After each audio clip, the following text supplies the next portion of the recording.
नमस्कार, मैं हूं पंकज सिंह जाडेजा। हमारा उद्देश्य है राष्ट्र से स्नेह, राष्ट्र का सम्मान। अब देखते हैं आज की दिन भर की टॉप हेडलाइन। पटना में तेज प्रताप के समर्थकों ने किया बवाल। जनशक्ति परिषद के कार्यकर्ताओं ने श्याम रजक का पुतला फूंका।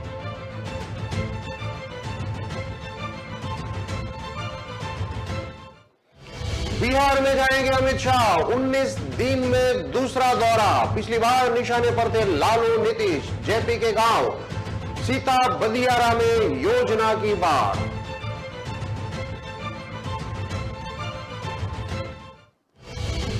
किडनी निकालने वाला डॉक्टर मुजफ्फरपुर से भूटान भागा। बिना एमबीबीएस की डिग्री के कर रहा था ऑपरेशन। नाम के आगे डॉक्टर लिखता था।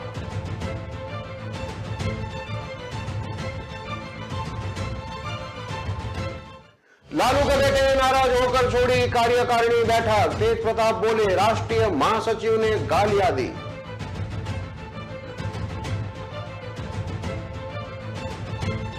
पटना में ट्रैक्टर ने 3 लोगों को कुचला, मौत। ट्रैक्टर छोड़ ड्राइवर फरार। पुलिस ने ट्रैक्टर को किया जब्त।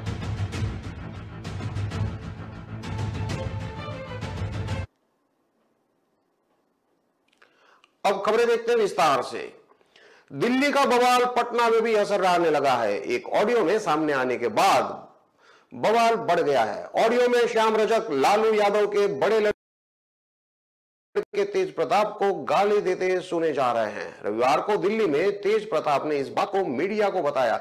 इसके बाद से बवाल बढ़ गया। वहीं इस घटना के बाद श्याम रजक की तबीयत भी अचानक से खराब हो गई। उनको बेहतर इलाज के लिए दिल्ली के ही हॉस्पिटल में भर्ती कराया गया है। दिल्ली में आरजेडी के कार्य समिति की बैठक में तमाम नेताओं का जुटना हुआ था। इस बीच एक ऑडियो वायरल हो गया जिसमें श्याम रजक तेज प्रताप के पीए के फोन करके बात करने को लेकर नाराज हो गए। श्याम रजक ने कहीं बात करने के दौरान तेज प्रताप को खूब गालियां दे दिया। ऑडियो वायरल होने के बाद तेज प्रताप आग बबूला हो गए। बैठक को बीच में छोड़कर निकल के वक्त तेज प्रताप ने मीडिया से कहा कि श्याम रजक ने मुझे और मेरी बहन को गाली दी है। वहीं दूसरी तरफ पटना में तेज प्रताप के समर्थकों ने पटना में श्याम रजक का पुतला दहन किया। समर्थकों ने कहा कि बिहार सरकार के मंत्री और हमारे नेता आदरणीय तेज प्रताप यादव को श्याम रजक द्वारा गाली दी गई है, जिसके विरोध में जनशक्ति परिषद ने पटना में श्याम रजक का पुतला दहन कर रही है। जनशक्ति परिषद के राष्ट्रीय प्रवक्ता प्रशांत प्रताप यादव ने मीडिया के माध्यम से कहा कि हम अपने नेता का अपमान कदापि नहीं करेंगे। श्याम भी मांगनी चाहिए। हमारे नेता आदरणीय तेज प्रताप का दिल बड़ा है, वो माफ कर देंगे, नहीं तो जनशक्ति परिषद पूरे प्रदेश भर में श्याम रजक का विरोध करेगा।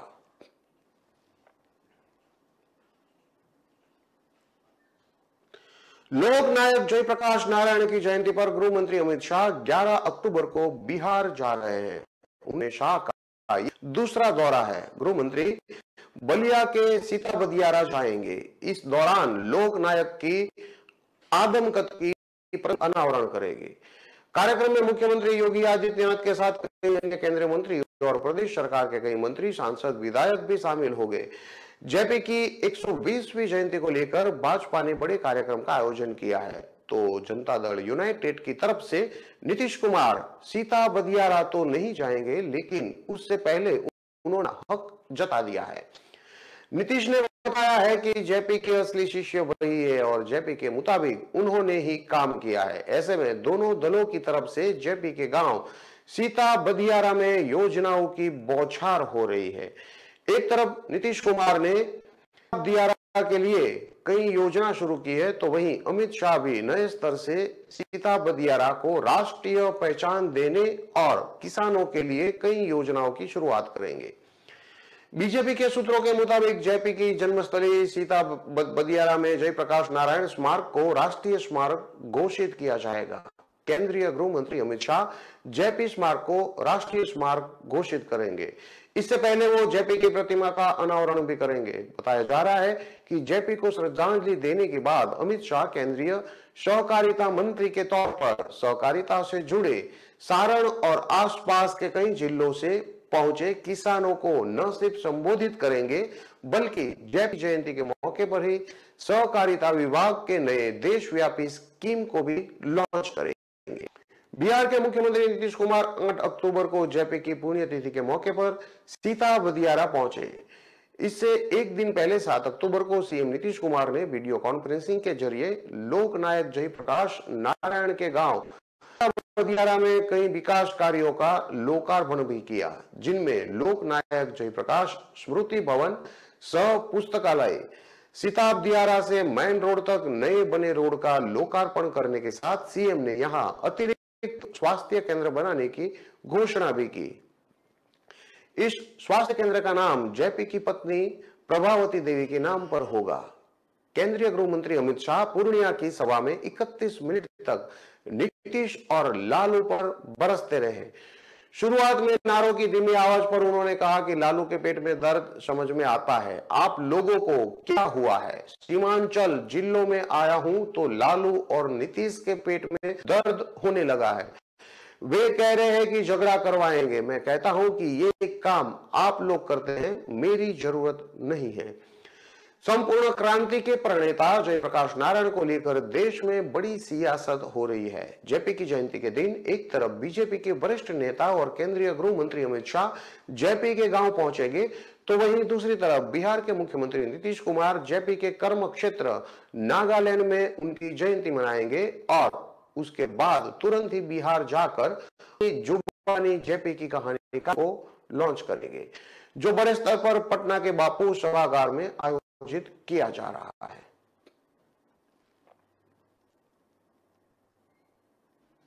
मुजफ्फरपुर में 33 साल की सुनीता की दोनों किडनी निकालने वाला डॉक्टर देश भूटान फरार हो गया है। मामले की जांच कर रहे डीएसपी मनोज कुमार पांडे ने बताया कि दूसरा आरोपी भी बिहार के बाहर है। वो बार बार अपना मोबाइल नंबर भी बदल रहा है। वही सूत्रों के मुताबिक फिलहाल वो पश्चिम बंगाल में छिपा हुआ है। 1 महीना बीत जाने के बाद भी पुलिस के हाथ इस मामले में खाली है। कार्रवाई के नाम पर आरोपी के क्लिनिक पर एक छोटा सा ताला लगा दिया गया है। मामले की अगुवाई कर रहे मुजफ्फरपुर पूर्व के डीएसपी मनोज कुमार पांडे ने बताया कि कार्रवाई के लिए 3 अलग अलग टीम बनाई गई है। इसमें टेक्निकल सेल की भी मदद ली गई है। बाकी रटा रटाया जवाब छापेमारी जारी है। आरोपियों की गिरफ्तारी के लिए कोर्ट से वारंट की अपील की गई है। बहुत जल्द आरोपियों को गिरफ्तार कर लिया जाएगा। आरोपी के किडनी के कारोबार से जुड़े होने के सवाल से भी वे इनकार करते रहे। मनोज पांडे ने बताया कि अभी तक इसके कोई साक्ष्य नहीं मिल पाए हैं। पवन कुमार पर पहले भी एक केस दर्ज होने की बात सामने आ रही है। ग्रामीणों ने बताया कि उस मामले को शांत कर लिया गया है। जब इस पूरे मामले की पड़ताल की तो कई चौंकाने वाले मामले सामने आए हैं। मुजफ्फरपुर शहर से लगभग 35 किलोमीटर दूर सकरा थाना के बरियापुर में पिछले 3 साल से पवन नाम का ये झोला छाप डॉक्टर लोगों की जिंदगियों से खिलवाड़ कर रहा था। उसके पास एमबीबीएस की कोई नहीं थी, फिर भी वो प्रिस्क्रिप्शन पर अपने नाम के आगे डॉक्टर लगाता था। अपने प्रिस्क्रिप्शन पर वह दावा करता था कि उसके शुभकांत क्लिनिक में हार्ट, ऑर्थोपेडिक और पेट से जुड़े कई मेजर ऑपरेशन किए जाते। जिस क्लिनिक में वो ऑपरेशन करता था वह धान के खेत के बीच में है। आगे एक मवेशी बंधे रहते हैं। चारों तरफ कचरा फैला हुआ है। छत के नाम पर टूटी फूटी एस्बेस्टस के पतरे लगे हुए हैं। यहाँ न पंखे की व्यवस्था है, न पीने की साफ पानी की। हालात ये है कि मेडिकल इक्विपमेंट भी यहाँ नहीं है। चौकी पर मेजर सर्जरी की जा रही थी। स्थानीय लोगों की माने तो पिछले 3 साल से इस जगह पर ये न केवल लोगों को सर्दी और बुखार का इलाज करता था, बल्कि कई मेजर सर्जरी भी करता था। स्वास्थ्य विभाग को इसकी भनक तक नहीं लगी। यह सब कुछ से 500 मीटर की दूरी पर हो रहा था, लेकिन इसकी खबर न पुलिस को लगी न विभाग को। जब किडनी कांड का मामला सामने आया तब स्वास्थ्य विभाग के आला अधिकारी इस क्लिनिक में पहुंचे। उनके मुताबिक इस क्लिनिक में सर्जरी क्या मामूली रूप से बीमार का इलाज करना भी संभव नहीं है। मुजफ्फरपुर के सिविल सर्जन यूसी शर्मा ने बताया कि किडनी कांड के बाद झोलाछाप डॉक्टर के खिलाफ कार्रवाई की जा रही है। हालांकि इस मामले में एक भी केस नहीं किया गया है। उनका दावा है कि विभिन्न प्रखंडों में 130 क्लिनिक को बंद किया है। ये झोलाछाप डॉक्टर केवल क्लिनिक ही नहीं चला रहा है, बल्कि इनके यहाँ गॉल ब्लैडर में पथरी, बच्चेदानी निकालने और हर्निया जैसे ऑपरेशन भी ये खुद ही करने लगे हैं। ये सीधे साधे लोगों की जिंदगी को खतरे में डाल रहे हैं, लेकिन इनकी सूद लेने वाला कोई नहीं है। इन पर गाहे बगाहे कार्यवाही होती भी है, लेकिन कुछ ही समय बाद ये से शुरू हो जाते हैं। बिहार में स्वास्थ्य व्यवस्था इन झोलाछाप पर इस कदर निर्भर है कि सरकार अगर सख्ती से इन पर पाबंदी लगा दे तो पूरी व्यवस्था ही आने लगेगी। झोलाछाप डॉक्टरों का अस्तित्व बिहार में एक खुला हुआ रहस्य है। वे जो काम कर रहे हैं वह कानूनन गलत है, लेकिन सरकार के पास कोई वैकल्पिक व्यवस्था नहीं है, इसलिए इन्हें नजरअंदाज करके चलने दिया जाता है। साल 1900 में society for social health care नाम के एक एनजीओ ने इन लोगों को प्रशिक्षण देने का एक प्रयास किया था। इसके तहत कई लोगों को 4-5 महीने का प्रशिक्षण दिया गया ताकि वे प्राथमिक उपचार से जुड़ी मूलभूत बातें सीख सके। इसका काफी फायदा भी हुआ, लेकिन आज बात बहुत आगे बढ़ चुकी है। आज कई झोलाछाप डॉक्टर सिर्फ प्राथमिक उपचार ही नहीं बल्कि ऑपरेशन तक करने लगे हैं। किडनी कांड की पीड़िता सुनीता पिछले 22 दिनों से पटना के IGIMS में जिंदगी और मौत के बीच में जूझ रही है। उसे यहाँ के ICU वार्ड में भर्ती किया गया है। वो अभी डायलिसिस पर जिंदा है। डॉक्टर के मुताबिक डायलिसिस बंद होते ही उसकी मौत हो जाएगी। डॉक्टरों का कहना है कि इस तरह से डायलिसिस पर वो ज्यादा दिनों तक नहीं जिंदा रह सकती है। सुनीता के 3 बच्चे हैं। सुनीता के पति घर में अकेले कमाने वाले हैं। वो अपनी पत्नी को किडनी देना चाहते हैं, लेकिन परिवार इसके लिए राजी नहीं है। परिवार का कोई भी व्यक्ति किडनी डोनेट करने के लिए तैयार नहीं हो रहा है। सिविल सर्जन यूसी प्रसाद ने कहा कि किसी करीबी से ही किडनी का इंतजाम हो सकता है। सरकारी स्तर पर इस मामले में मदद कर पाना काफी मुश्किल है। मुजफ्फरपुर के बरियापुर के शुभकांत क्लिनिक में बाजी कस्बा की 33 वर्षीय सुनीता देवी पेट दर्द की शिकायत लेकर पहुंची थी। डॉक्टर ने कहा उसका यूट्रस खराब हो गया है, ऑपरेशन करना पड़ेगा। परिवार वालों ने उसे भर्ती करा दिया। 3 सितंबर को ऑपरेशन के बाद महिला की तबीयत और बिगड़ने लग गई। इसके बाद परिजन 5 सितंबर को पटना के PMCH ले आए। यहां जांच में पता चला कि उसकी किडनी ही नहीं है।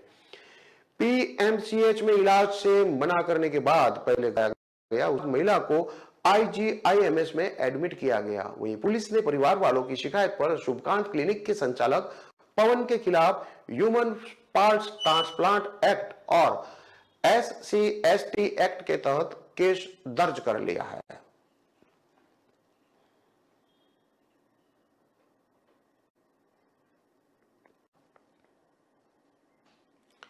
दिल्ली में रविवार को राष्ट्रीय जनता दल की राष्ट्रीय कार्यकारिणी बैठक में बवाल हो गया। लालू यादव के बड़े बेटे तेज प्रताप ने पार्टी के राष्ट्रीय महासचिव श्याम रजक पर गाली गलौज करने का आरोप लगाया और बैठक छोड़कर बाहर निकल गए। इस बवाल के बाद श्याम रजक की तबीयत अचानक खराब हो गई। वो बेहोश हो गए। उन्हें बिहार निवास से हॉस्पिटल ले जाया गया। तेज प्रताप ने कहा कि श्याम रजक ने हमें गंदी गंदी गालियां दी है। जब हमने कल कार्यक्रम और टाइमिंग के बारे में पूछा तो हमारे PA को और हमारी बहन को गाली दी। तेज प्रताप ने दावा किया कि उनके पास श्याम रजक से बातचीत का ऑडियो भी है। तेज प्रताप ने इसे सोशल मीडिया पर पोस्ट कर पूरे बिहार की जनता को सुनाने की बात कही है।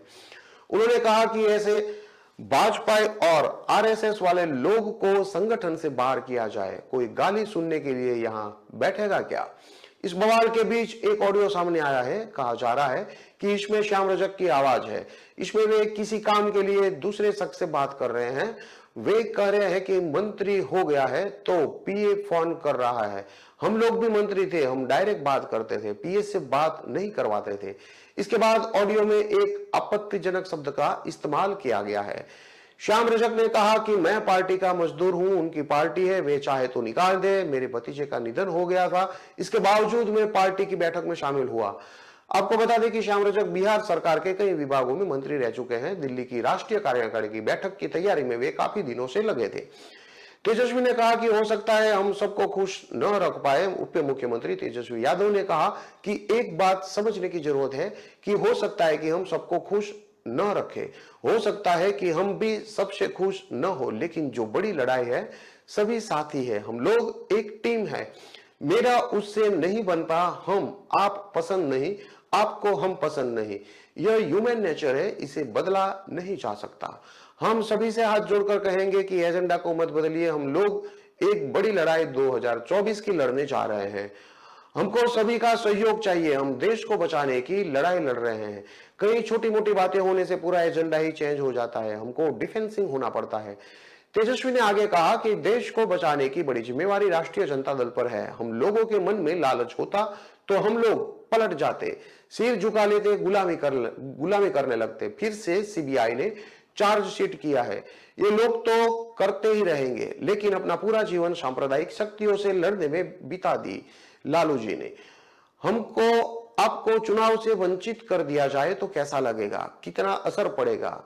ईडी और सीबीआई देश की सारी एजेंसियों का दुरुपयोग करेगा तो क्या हालत हो जाती है। खासतौर से हमारे पूरे परिवार पर ही मुकदमा चल रहा है, तरह तरह की एजेंसियां लगा दी गई है। जब हम लोग बोलते थे तो कोई समझता नहीं था। अब भाजपा के खिलाफ जो पार्टी नेता बोल रहे हैं, लालू प्रसाद ने विचारधारा से समझौता नहीं किया, उनका बेटा भी विचारधारा से समझौता नहीं करेगा। बैठक में लालू यादव ने कहा कि मैंने 2014 में कहा था कि देश रहेगा या फिर टूट जाएगा, ये देश टूट रहा है, गलतफहमी में नहीं रहना चाहिए। वे मस्जिद के सामने हनुमान चालीसा पढ़ते हैं और इरिटेट करते हैं मुसलमानों को ताकि वे रिएक्ट करें। वे मस्जिदों पर भी भगवा ध्वज फहरा देते हैं। इससे पहले बैठक से पार्टी वरिष्ठ नेता जगदानंद ने दूसरी बना ली है। उनके बैठक में शामिल होने पर सस्पेंस बना हुआ है। तेजस्वी यादव ने कहा कि जगदम्बा ने नाराजगी कैसे जैसी कोई बात हमसे नहीं की है, बैठक में वे शामिल हो गए कि नहीं ये निर्णय उनको लेना है।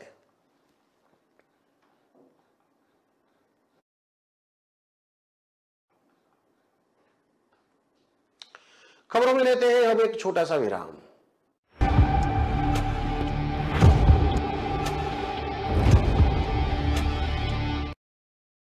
चंद्रू, कहाँ ले जा रहा मुझे? किराया पूछा? उबर ऑटो है मैम, किराया सही है। जो सोचे जो चाहे वो करके दिखा दे। किराए पर नोक झोंक छोड़ो, उबर ऑटो से बस सोचो और चल पड़ो। उबर, बस सोचो और चल पड़ो। थोड़ा रोस्ट, थोड़ा फ्राई, थोड़ा लो, थोड़ा हाई, थोड़ा अपना वाला ट्राई। मेरा ट्विस्ट, मेरा टेस्ट, मेरा ट्विस्ट। अमृतसरी छोले, मेरे वाले छोले। वंडर मसाला। मेरा ट्विस्ट, मेरा टेस्ट।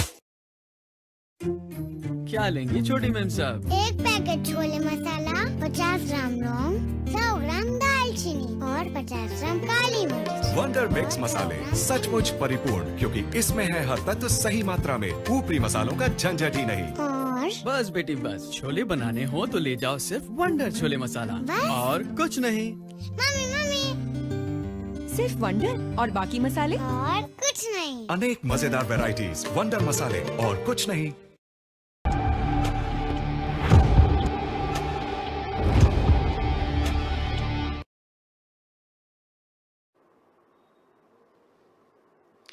विराम के बाद एक बार फिर से आपका स्वागत है। अब देखते हैं आगे की और खबरें। पटना के रानी तालाब थाना क्षेत्र में शनिवार की देर रात एक अनियंत्रित ट्रैक्टर में नाना नानी और नाती को कुचल डाला। इस हादसे में तीनों को इलाज के लिए पटना के पीएमसीएच में रेफर कराया गया, जहां रविवार की सुबह तीनों की मौत हो गई। पुलिस ने तीनों लोगों के शव को अपने कब्जे में लेकर पोस्टमार्टम के लिए भेज दिया गया है। घटना के बारे में बताया जा रहा है कि शनिवार की देर रात का काब गांव के निवासी फुलन राम, देवंती देवी एवं रजनीश कुमार के साथ जलपुरा से कब गांव जा रहे थे। इस क्रम में कल्पा गांव से एक तेज रफ्तार से आ रही ट्रैक्टर काब गांव के मुख्य मार्ग पर तीनों को कुचल डाला। बताया जा रहा है कि घटना को अंजाम देने के बाद ट्रैक्टर एक गड्ढे में जा गिरा। गड्ढे में गिरते ही ट्रैक्टर का ड्राइवर गाड़ी छोड़कर फरार हो गया। घटना की सूचना मिलते ही स्थानीय लोग मौके पर पहुंचे और इसकी सूचना रानी तालाब थाने को दी। सूचना पाकर मौके पर पहुंची पुलिस ने तीनों घायलों को इलाज के लिए पटना के पीएमसीएच में भर्ती कराया, जहां इलाज के दौरान रविवार की सुबह तीनों की मौत हो गई। रानी तालाब थाना प्रभारी विमलेश कुमार ने बताया कि तीनों लोगों को पोस्टमार्टम के लिए भेजा गया है और ट्रैक्टर ड्राइवर की तलाश की जा रही है। थाना प्रभारी ने बताया कि तीनों एक ही परिवार के सदस्य हैं, जिसमें नाना नानी और नाती की मौत हो गई है। इलाज के दौरान ये तीनों की मौत हो गई थी। शहरी निकाय चुनाव के तारीखों के टलने के बाद से आरोप प्रत्यारोप का दौर जारी है। इस मामले में जेडीयू और बीजेपी आमने सामने आ गए हैं। नीतीश कुमार ने मीडिया से बात करते हुए कहा कि अब तक से 4 बार पंचायत चुनाव और 3 बार शहरी निकाय चुनाव हो गया है। इसके बाद इस पर कुछ बोलना दुर्भाग्यपूर्ण होगा। नीतीश कुमार मीडिया से बात करते हुए सम्राट चौधरी को लड़का बोलकर संबोधित किया। कहा, किस लड़के को ले आए हैं जो पहले आरजेडी में था, फिर जेडीयू में आया और आजकल बीजेपी में है। इसके पिता को हमने ही सम्मान दिया था इस गांधी मैदान में, और आज वो लड़का क्या कर रहा है, अनाप शनाप बोल रहा है। इस पर सम्राट चौधरी ने अपने आवास पर प्रेस वार्ता का आयोजन कर नीतीश कुमार की कुंडली खोल दी। सम्राट ने नीतीश कुमार के पॉलिटिकल सफर को सामने रखा। सम्राट चौधरी ने कहा कि एक लड़का 1974 में जयप्रकाश के सिद्धांतों की बात कर राजनीति में आया और 2 साल में उस सिद्धांत को भूल गए। कर्पूरी ठाकुर के सिद्धांतों पर भी नहीं चल पाया। वह लड़का 1977 का चुनाव हार जनता पार्टी से, 1980 में वही लड़का चुनाव हारा जनता पार्टी सेक्युलर से। पहली बार वो लड़का 1985 में विधायक बना, फिर जनता दल से 1989 में पहली बार सांसद बना, 1991 में सांसद बना, फिर 1996 में समता पार्टी से सांसद बना। जो लड़का अपने जीवन काल में 7 बार पार्टी बदल चुका है, वो क्या किसी को पार्टी बदलने पर ज्ञान देगा। नीतीश कुमार ना जाने कितने सहयोगियों की राजनीतिक हत्या कर चुके हैं। सम्राट चौधरी ने बताया कि मेरे पिता के कहने पर समता पार्टी का गठन किया गया था। नीतीश कुमार मेरे पिता से 20 साल छोटे हैं। नीतीश कुमार ने मेरे पिता का पैर पकड़ा और कहा, हमको मुख्यमंत्री घोषित कराइए। मेरे पिता ने नीतीश कुमार को मुख्यमंत्री उम्मीदवार घोषित करवाया था।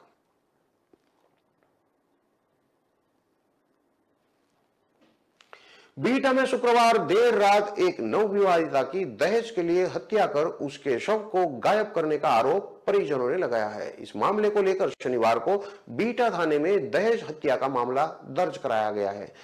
मृतका के परिजनों ने लड़की के साथ ससुर सहित पति पर भी हत्या कर शव को गायब करने की बात कही है। मामला दर्ज होते ही पुलिस ने छानबीन शुरू कर दी है।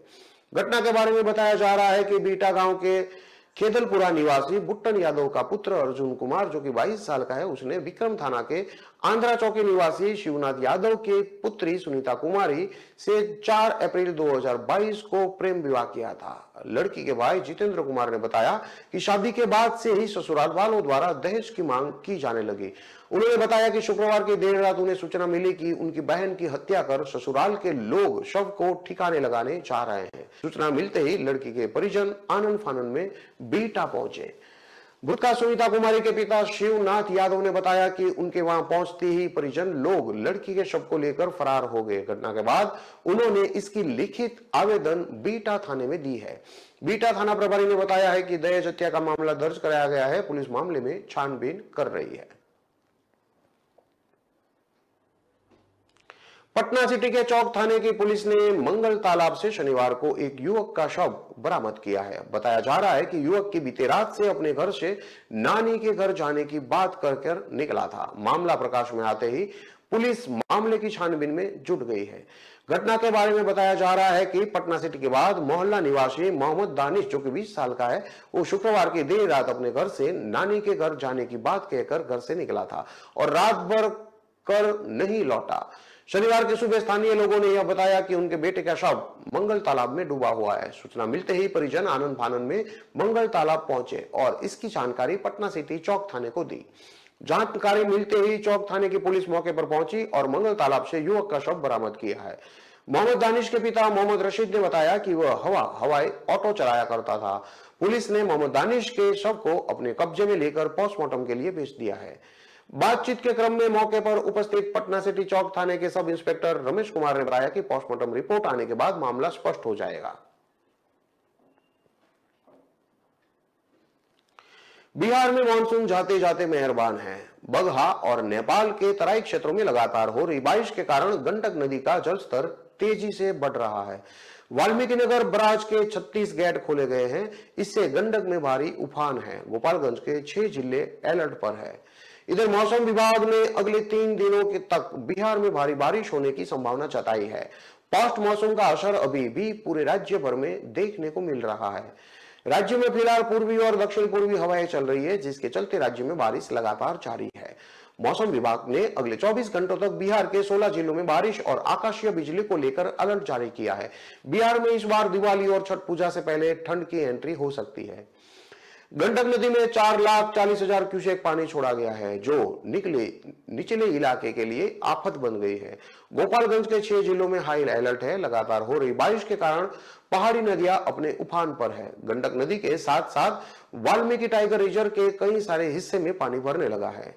वाल्मीकि नगर बगहा मुख्य मार्ग पर हरदिया चाती के पास 2 फीट पानी बहने लगा है।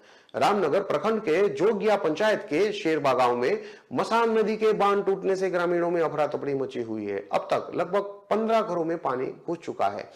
इधर मसान नदी के जलस्तर लगातार बढ़ोतरी हुई है। मसान नदी के इस रौद्र रूप से आसपास के दर्जनों गांव पर खतरा मंडराने लगा है।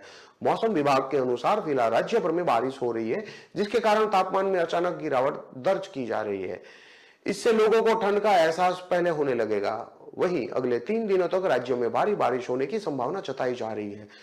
अक्टूबर महीने के अंत तक तापमान में तेजी से गिरावट आएगी और बिहार के कई हिस्सों में महीने के हल्की धूप छांव लगेगी। बंगाल की खाड़ी के ऊपरी हिस्सों में मध्य पश्चिम क्षेत्र और उत्तरी क्षेत्र में 2 साइक्लिंग सर्कलिंग का असर दिखाई दे रहा है। दोनों साइक्लिंग सर्किल के आसपास मिलने की वजह से बिहार के सभी हिस्से में अच्छी बारिश होने की संभावना जताई जा रही है। सर्किल के प्रभाव से राज्य भर में पिछले 3 दिनों तक मानसून का सिस्टम सक्रिय है। इस दौरान अगले 24 घंटे तक रुक रुक कर बारिश होने की आसार है। आज पटना में अधिकतम तापमान 32.1 डिग्री और न्यूनतम तापमान 31.7 डिग्री रहने की संभावना जताई जा रही है।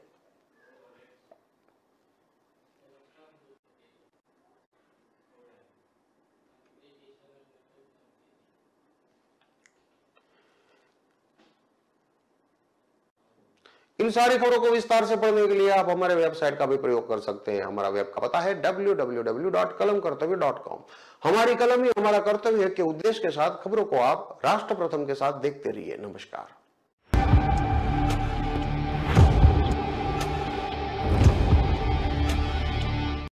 वंडर मसालों की रेंज है तैयार, जिन्हें है आपके ट्विस्ट का इंतजार।